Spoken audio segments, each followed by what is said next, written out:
Hello everyone. In this video, I will show you how to fix the Vinted app not working. First, close the Vinted app and restart it.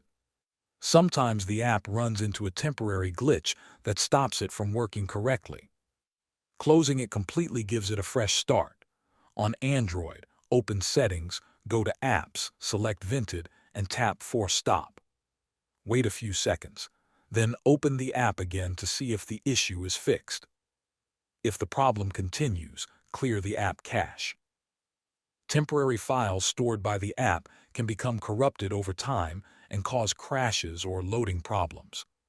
On Android, go to Settings, Apps, Vinted, then Storage, and tap Clear Cache.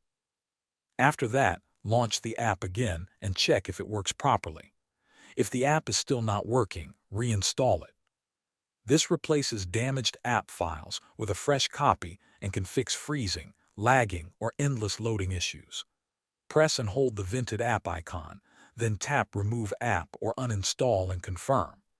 Next, open the App Store or Google Play Store, search for Vinted, and install the latest version.